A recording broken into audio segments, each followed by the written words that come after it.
करेंगे press conference की तरफ, जहां पर केंद्रीय मंत्री अनुराग ठाकुर प्रेस वार्ता कर रहे हैं। 476 लाख मीट्रिक टन से बढ़कर 895 लाख मीट्रिक टन हो गई और जो खर्चा इसके ऊपर 67,000 करोड़ हुआ था वो बढ़कर 1,70,000 करोड़ रुपया हुआ है।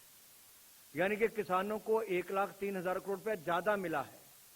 ये बदलाव पिछले कुछ वर्षों में हुआ। ये मैं केवल एक वर्ष का बता रहा हूं, यानी कि 14-15 की तुलना में 20-21 की तुलना को अगर आप देखेंगे तो अगर आप 8 सालों का लेखा जोखा देखोगे तो लाखों करोड़ रुपए की आय, किसानों की वृद्धि भी हुई और खरीद में भी बढ़ोतरी हुई है। इसी तरह से ही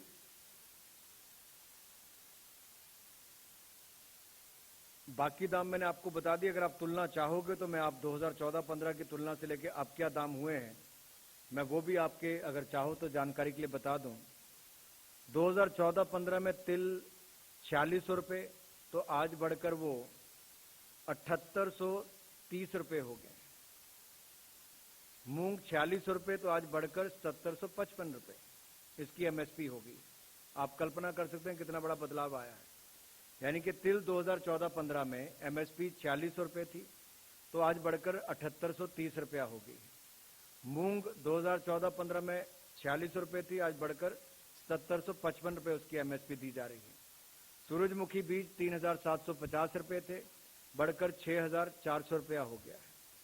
राम तिल की एमएसपी 3600 रुपया थी, बढ़ाकर 7,287 रुपया कर दी है। ये मात्र पिछले 8 वर्षों में हुआ, 7 वर्षों में।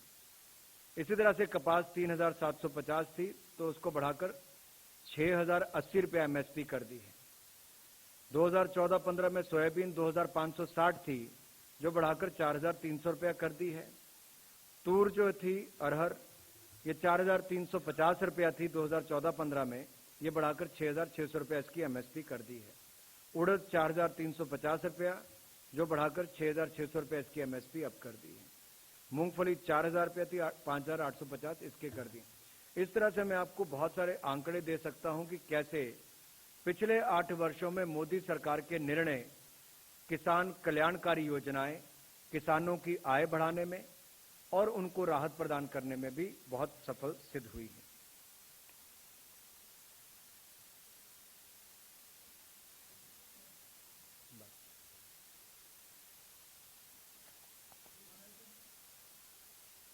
एक ही आइटम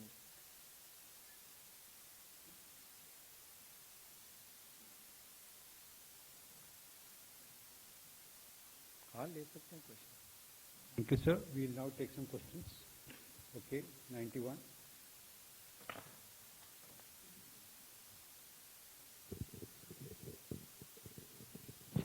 सर नमस्कार। नमस्ते। शिशिर सर, एमएसपी का बढ़ना इसका एक पहलू ये है कि किसानों को ज्यादा पैसा मिलता है, इससे इस पर किसी को आपत्ति नहीं है। लेकिन एक इसका पहलू ये भी कि एमएसपी बढ़ने के बाद महंगाई दर पर भी इसका असर पड़ता है और दूसरी तरफ किसानों को जितनी कमाई होनी चाहिए वो हो नहीं पाती क्योंकि बीच का चैनल उस तरीके का काम नहीं कर पाता है। इसको लेकर के आप क्या कहेंगे? अच्छा है शिशिर जी, आपने सवाल पूछा क्योंकि मैंने पहले भी अपनी बात में कहा, शायद मैं थोड़ा ज्यादा तेज बोल गया इसलिए कहीं दिक्कत आई होगी। सब्सिडी में, फर्टिलाइजर सब्सिडी में जहां 1 लाख करोड़ रुपया पिछली बार सब्सिडी मिलती थी, इस वर्ष वो बढ़कर 2,10,000 करोड़ रुपया हो गई। किसानों पर हमने फर्टिलाइजर के बढ़ते दाम जो दुनिया भर में बढ़े उसका बोझ नहीं पड़ने दिया, उल्टा उसकी सारा बोझ भारत की सरकार, मोदी सरकार ने वहन किया है। दूसरी ओर समय से पहले, बुआई से पहले हमने जो खरीफ फसलों के समर्थन मूल्य एमएसपी को आज घोषणा की है, तो जारी किए हैं, इससे भी किसानों को विश्वास दिलाया है कि दाम भी अच्छे मिलेंगे और खरीद भी होगी। मैंने पिछले कुछ वर्षों के आंकड़े इसलिए भी बताने चाहे आपको कि किस तरह से हमने दाम भी बेहतर कर दिए और इसकी खरीद को भी दुगने से ज्यादा कर दिया है।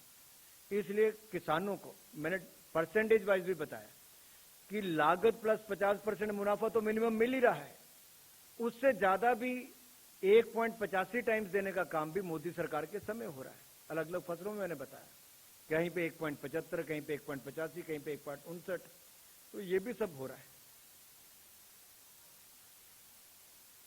जैसे दालों की खरीद, अभी मैं ये आपके सामने एक चार्ट है, देखिए, ये एमएसपी पर दालों की खरीद में 74 गुना वृद्धि हुई है। 2009 से 14 तक 1.51 लाख मीट्रिक टन था, जो बढ़कर 112.63 लाख मीट्रिक टन 2016 से 2021 के बीच में हुआ, केवल 5%। ये अपने आप में दिखाता है कि जो हम आयात पर निर्भर रहते थे, कि दुनिया भर से दालें मंगवाते थे, हमने अपने किसानों के लिए दाम बढ़ाए, उनकी भी आय बढ़ी और आयात पर निर्भर भी नहीं होना पड़ा।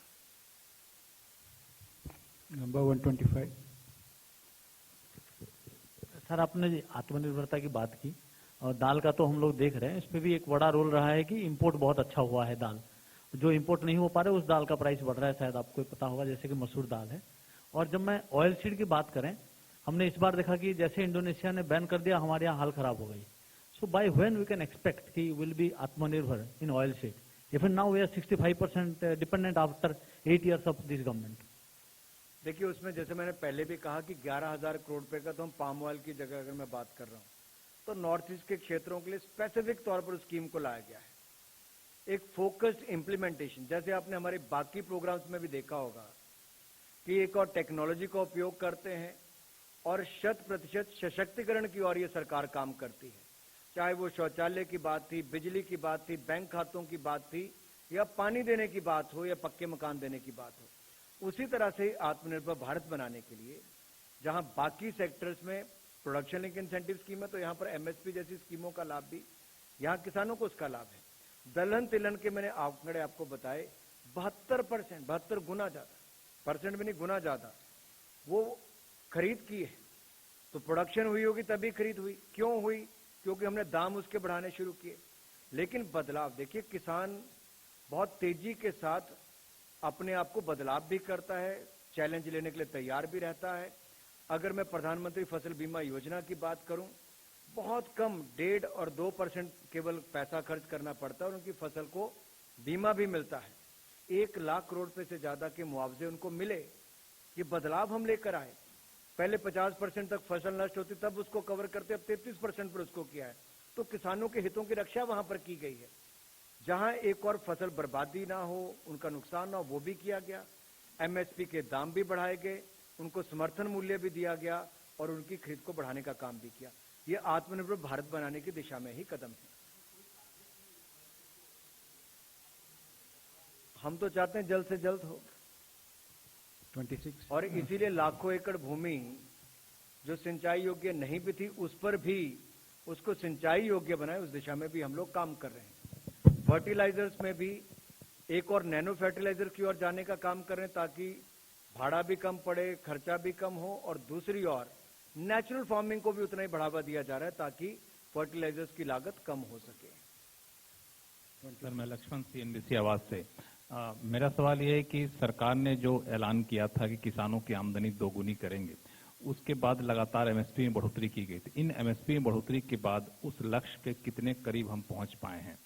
और दूसरा सवाल ये है कि चूंकि खेती से जुड़ी फैसले लिए गए हैं, तो क्या फर्टिलाइजर की उपलब्धता बढ़ाने या इस मुद्दे पर भी कोई चर्चा हुई कैबिनेट की बैठक में?